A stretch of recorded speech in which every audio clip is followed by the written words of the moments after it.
Here to weigh in is Michael Pillsbury, Heritage Fellow, Foundation Senior Fellow there. Michael, you wrote the 100-Year Marathon.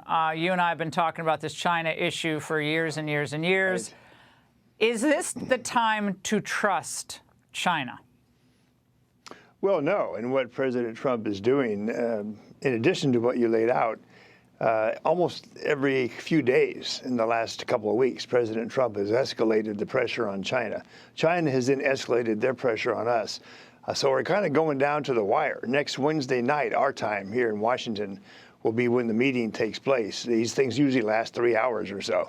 But President Xi Jinping is taking a huge risk now, Laura. If he thinks he's got the code, broken the code on Mr. Trump, I agree with you. I think that's wrong. And there could be a fairly major misunderstanding here in which China ends up with 100% tariffs put on most of its products, and they slide into a really bad recession, which makes the overthrow of Xi Jinping become possible again. So this is a dangerous period where things seem to be changing day by day in terms of putting pressure on each other. But I don't think Xi Jinping is doing the right thing with Trump. He should be much more conciliatory, talk about accepting President Trump's requests on, well, he wants number one to be the drug issue. But there's about 6 or 7 major issues on the table that could be resolved in the 3 hours. Then Trump and First Lady Melania are going to Beijing in just another 3 months from now. So these talks will go on. I just hope China doesn't try to stall and it doesn't end up with Trump putting the tariffs on and finding out that they work and that China begins to make concessions then. But China could suffer a lot of pain if they don't understand Mr. Trump's seriousness, I think, Laura. No, I think the tariffs are working really well. I mean, China never lived up to its $200 billion commitment in 2020. They're doing an investigation of that. Yeah. They only spent 58% of the investment they were pledged to spend. So that, really hurt our farmers.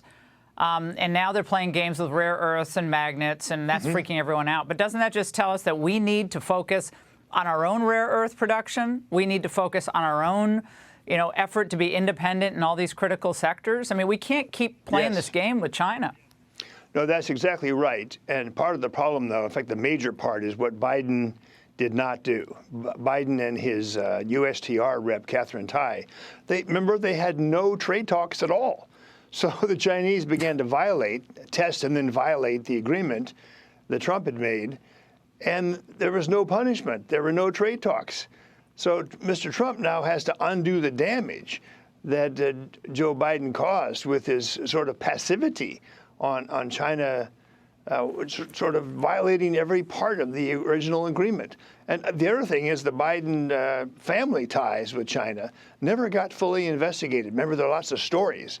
But there probably needs to be a more thorough investigation of the Biden family and Mr. Xi Jinping. All right. Michael, we appreciate it. Thank you very much. We'll see how this all goes. Hey, Sean Hannity here. Hey, click here to subscribe to Fox News YouTube page and catch our hottest interviews and most compelling analysis. You will not get it anywhere else.